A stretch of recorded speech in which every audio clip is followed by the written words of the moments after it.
Hello ladies and gentlemen, welcome back to the channel. It's glad to have you back. I hope, trust and pray that you are all keeping well and you're in perfectly good health. As for me, I am fine, I am alive and kicking, as you can see, and I hope that the same goes with all of you, my dear viewers. So ladies and gentlemen, from wherever you are, I kindly request that you leave a comment in the comment section down below telling us where you are joining us from, and while you're at it, you can also leave the emoji of the flag of the country that you are in. And if you also feel patriotic and you live in another country, please consider leaving the emoji of the flag of the country of your origin. So ladies and gentlemen, Donald J. Trump, the 45th and 47th President of the United States, is not a happy man. Due to rising popularity of the Democratic Party nominee for the New York mayoral race, Zohran Mamdani's rise in popularity, the President of the United States has released a volley of attacks on the mayor party Democratic nominee, whereby he goes ahead to call him a communist and instigate major fascist attacks on him.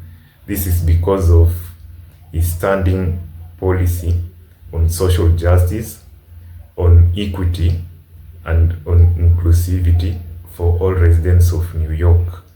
So here are a number of reactions of what other Americans think and what Democrats and Republicans alike are saying about these new political developments. Please sit back, relax, enjoy the show. Have you seen how they're going after Zohran Mamdani for being a communist? He's a communist. In New York, they're trying to elect a communist, Zohran Mamdani, a pure, true communist. This is ridiculous. Mamdani is a democratic socialist who's taken important stands against the genocide in Gaza and against Trump's fascist ICE raids, but he's not a communist. How do you respond? Are you a communist? No, I am not. But it's also dangerous. These fascists are talking about stripping away his citizenship, deporting him. They're talking about a federal takeover of New York City. Every decent person needs to stand against these vicious attacks on him. At the same time, this is also an opportunity to let people know what real communism is all about. Check out this old tweet from Mamdani, which pig mayor and fascist bootlicker Eric Adams decided to retweet with this comment: "From each according to their ability, to each according to their need." This is the principle of communism that Marx talked about. Actually, Eric Adams, it wasn't in the Communist Manifesto, it was in a later work of Marx. But who cares about the facts? The point is to scare you. And probably Eric Adams thought he was really dunking on Mamdani with this one. Well, let's hear what the revolutionary leader and author of the new communism, Bob Avakian, has to say about "from each according to their ability, to each according to their need." And then you tell me in the comments if this sounds like a horrifying totalitarian nightmare or a society you'd actually like to live in and fight for. People contribute to society voluntarily because they understand that the more that the society as a whole advances in the interests of the masses of people, in the interests of the people as a whole, the better their own situation will be, because everybody will be working together to advance together. So they will contribute whatever they can according to their ability, and they'll get back what they need. You know, for example, if certain people have an arrangement, where they have 2 or 3, children, and some other people in an arrangement where they have none, then the people with more children will have more need. But it won't be this kind of bitter rivalry and petty, competition over who's going to get what, because there will be an abundance created by unleashing the productivity and the productive capacity of the mass of people when they're not being exploited, and can contribute fully to the development of the economy so that people's needs will be met according to their needs. This is a tremendous leap beyond what exists, and it's actually possible. Yes, it will take a tremendous struggle to get there, But it's definitely worth it, because think about what it would actually mean for the masses of humanity, along with eliminating all the wars and environmental destruction that characterizes the world that we're being forced to live in now, and is posing a real threat to the very existence of society and of humanity. Trump just lit up Zohran Mamdani, saying he's got a good line of BS. Watch. This is a man who's not very capable, in my opinion, other than he's got a good line of bullshit, and he's convinced them to go with him. Now, as you know, Cuomo, who does have capability, is running, but he got knocked out, and now they're running as you have Eric Adams, the current mayor, you have Cuomo, and you have Curtis Lewa. And Curtis runs every 4 years. He seems to be a fixture on the running scale. But you know, it's I'm not getting involved. But I can tell you this. I used to say we will not ever be a socialist country, right? Well, I'll say it again. We're not going to have, if a communist gets elected to run New York, it can never be the same, but we have tremendous power at the White House to run places when we have to. Share if you support Donald Trump. The big players in New York City are all scrambling about what to do about Mamdani right now. Bill Ackman, the billionaire hedge fund manager, is throwing his full endorsement and financial weight behind current mayor Eric Adams. Ackman called Mamdani a socialist/communist and said his policies would be, quote, catastrophic for New York City.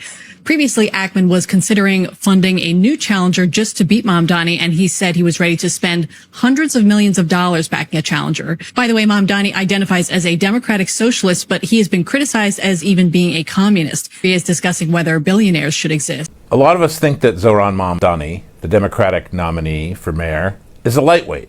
But that doesn't mean he's not dangerous, that his victory in the fall, should that happen, won't be terrible for New York City. Because he comes with some very pernicious heavyweight backing. That is, he is running as the selected candidate of the Democratic Socialists of America. It was their organization that put him over the top, their fundraising that was crucial to him winning, and he is obviously a believer, insofar as he believes in anything anyway, in that agenda. He's actually said in the past that he believes in seizing the means of production, which is pretty much about as Marxist as you get, not just small-scale socialism, but hardcore, quasi-communist socialism. Well beyond Bernie Sanders, beyond even AOC, who was herself a Democratic Socialist pick. What does that mean? Well, it doesn't mean that he can just impose his agenda per se. He can't raise taxes on the rich much. Only property taxes can the city itself control, the mayor and the city council. You need the state to okay income tax hikes. But it does mean that he controls so much of city government. He controls the school systems. He controls the NYPD. Who does he put in charge of such major agencies? Does he put fellow Democratic Socialists? It's already been rumored that Jamal Bowman, who was driven out of a House seat in Westchester, would be his school's chancellor. Bowman is a former principal, a former teacher, who has a record of crazy DEI stuff, of opposing standards, of opposing excellence, of thinking that any different result is the result of racism. He's a terrible, terrible force in education, and he's basically what the Democratic Socialists would offer. They talk all the same about equity and justice and oppression, so he fits right in. For the NYPD, maybe he'd take Tiffany Caban, another big DSAer who ran for Queens DA, almost won, and is probably the closest the DSA comes to a policing specialist, although she specializes in being anti-cop. The NYPD is already facing an exodus of its best, of its veterans. Should Mamdani win, whoever he picks to put it to run the NYPD is going to force an exodus, unless he somehow turns around and, before getting elected, disavows everything he's ever said on this issue. He's not going to do that. He'll fudge, he'll dodge, he'll hem and haw. But in the end, Zohran Mamdani has nothing to offer but democratic socialism, plus, his head wave and his social media feed. There's nothing of substance that's good there. All the substance he carries with him is perilous for New York City. Let's hope he's defeated. I am Donald Trump's worst nightmare. I've heard he's a total nut job. We have to continue to elect more socialists. This is a man who's not very capable, in my opinion, other than he's got a good line of. We are unapologetic about our socialism. Donald Trump would go through Mr. Mamdani like a hot knife through butter. I think he's terrible. He's a communist. Free Palestine! The last thing we need is a communist. For the first time, really, a pure, true communist. Do you like capitalism? No, I have many critiques of capitalism. He wants to operate the grocery stores. I'm Zohran Mamdani, and as mayor, I will create a network of city-owned grocery stores. It's like a public option for produce. We will redirect city funds from corporate supermarkets to city-owned grocery stores. He's a communist. We're going to go to a communistic state. That's so bad for New York. Free Palestine! He would be Trump's delight. To answer your question, who is Zohran Mamdani, we can clearly say he's a communist. President Trump was right. If you look at the things he says, they come directly from Karl Marx when he talks about seizing the means of production, or from each according to his needs, to each according to his skills. That is directly from the 1848 Communist Manifesto, or from the critique of the Gotha program of 1875, and the idea of having government-owned stores. That is just pure communist ideology. So before getting into the Columbia question, which I think is a very interesting one, and I went to Columbia Business School myself, he is a communist. He says he's not. He said that on Meet the Press. Guess who else said on Meet the Press, I'm not a communist, in 1959? Fidel Castro. And I have tweeted out the video of that. So I think we can clearly answer that question, who he is. New Yorkers, did y'all know that Donald Trump threatened a federal takeover of New York City if Zohran wins? If Zohran actually becomes the mayor of New York City, he is threatening a federal takeover of the city. But my thing is, I thought that he was nothing to worry about. I thought that the Republican Party stated that he was nothing to worry about, and how he wasn't really going to be able to do anything. He wasn't going to be able to make any actual changes here in New York City. So why the threat of the federal takeover? See, when he won the preliminaries, I literally made a video stating how luxury realtors were coming out stating how developers were no longer interested in property here in New York City, and how they wanted to take their business to Florida because of him winning the preliminaries. And now you have the president of the United States stating that if he actually wins and becomes mayor, that he's going to federally take over the city. All right, read along with me. The caption states, President Trump threatened Tuesday to use federal power to seize control of New York City if communist Zohran Mamdani is elected mayor. In quotations, if a communist gets elected to run New York, it can never be the same. But we have tremendous power at the White House to run places where we have to, Trump told Post during a cabinet meeting. To all of my New Yorkers, I need you to listen and listen clearly, okay? We showed up and we showed out in making sure that Zohran secured that Democratic nom, okay? We made sure that he secured the nom. Now, we got to make sure that he wins. We have to make sure that he wins. In the words of Kobe, job not done. Job not done. He has to win now, because it's seeming like he might actually be the politician that the people need, because the rest of these politicians seem to be very threatened by him. Ladies and gentlemen, welcome back to this analysis part of the video. As you've seen from the reactions, Donald J. Trump, the current president of the United States, and his MAGA supporters are accusing the New York mayor aspirant of being a communist. So, as we all know, and we are good students of history, this tool of fear and intimidation does not start today. It is not a new political phenomenon. It actually goes back as far as the 1950s to a United States politician named Senator McCarthy. So McCarthy would use a political strategy known as Red Scare to scare people who are considered left-wing leaning. He would accuse them of being communist sympathizers, of being Marxists, of being antithetical to the American standing of governance, and he would also go as far as labeling them as Soviet spies and being sympathetic to the Soviet Union, which at the time was considered a great threat and the largest ideological and geopolitical rival of the United States of America. So, ladies and gentlemen, Zohran Mamdani is a staunch advocate and a strong supporter of social justice.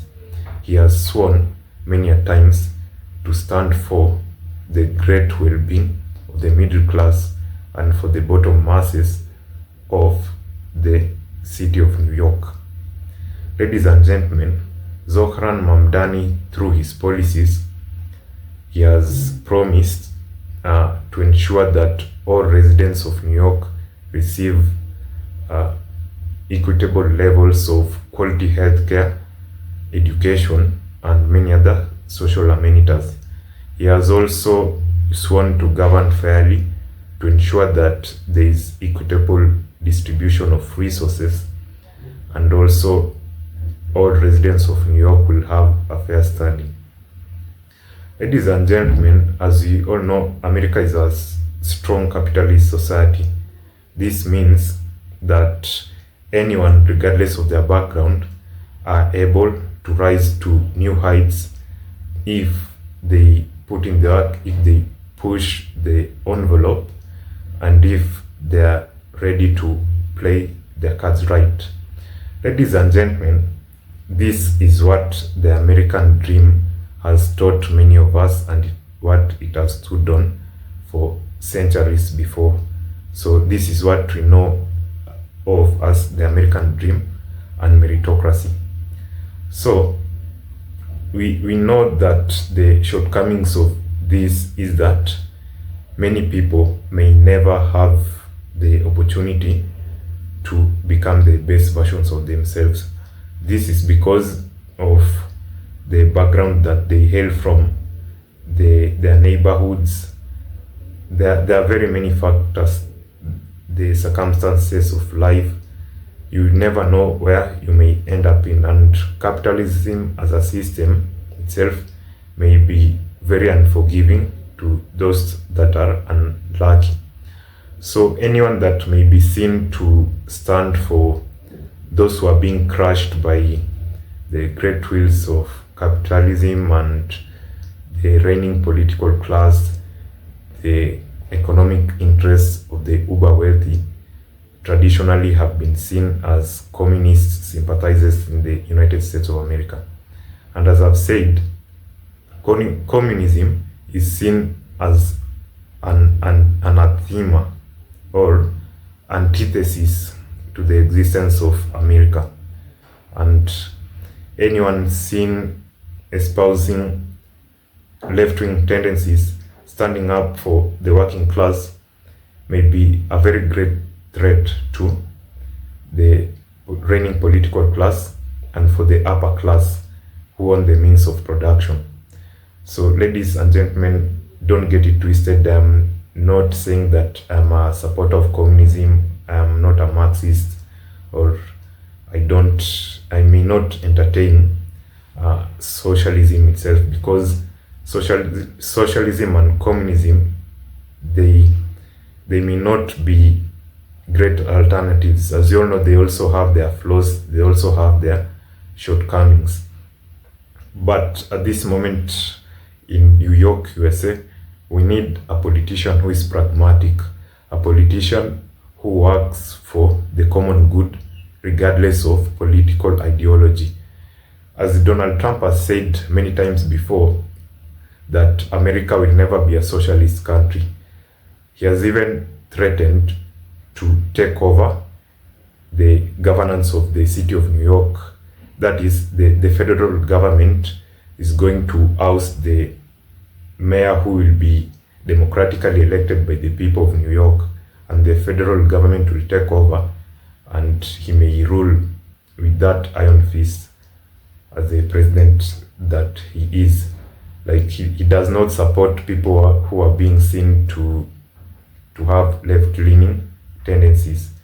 And this may not be great for the existence and for the survival of the United States of America. As you know, 170 years ago, America came close to the brink of destruction. It was torn apart into two major opposing blocs. That was the Union and the Confederacy. And we would not like to see polarization gaining speed in our political psyche. So, as you know, America is for all. We stand for justice for all. And America should be a society, should be a beacon to the rest of the world, whereby we are ready to let leaders whom we may oppose ideologically have their way if their policies that they are proposing, they are pragmatic and they are ready to solve the current situations at hand. This is the school of thought of realpolitik, whereby we need to consider what works at the moment and also for the long-term future. We are not here for ideological wars. We are not here for political ego fighting. We're just here to work for the people who look unto us. As leaders, we should espouse, we should propose, and we should advocate for strong, pragmatic policies that work for all people, regardless of their political, economic, or social class. I believe that the people of the United States of America should give everyone a fair chance and should not play the politics of ideology, should not play the politics of identity politics, as you have seen during the major smear campaigns against Zohran Mamdani. I hope and pray that the people of New York would make a sound decision and will not vote emotionally for the next upcoming governor. So, ladies and gentlemen, that has been it for my analysis here today. And I thank you all for granting me a listening ear. As I've said before, if you have loved the video today, please consider leaving a thumbs up for the video because it helps us a lot tremendously. And also, if you have not yet subscribed, please consider subscribing to the channel because it helps us grow and it helps the YouTube algorithm to push this channel to a bigger audience who may be interested in learning about the current happenings in the political atmosphere in the United States of America. Ladies and gentlemen, please like the video, subscribe to the channel, and also don't forget to share the video to your respective audiences, to your respective social circles. And also, ladies and gentlemen, please consider leaving a comment telling us where you are from, leaving the emoji of the flag that you are joining us from. And as always, please spam the comments, over comment, as it's said. Ladies and gentlemen, thank you all for joining me. I'll see you in the next video. Cheers and peace.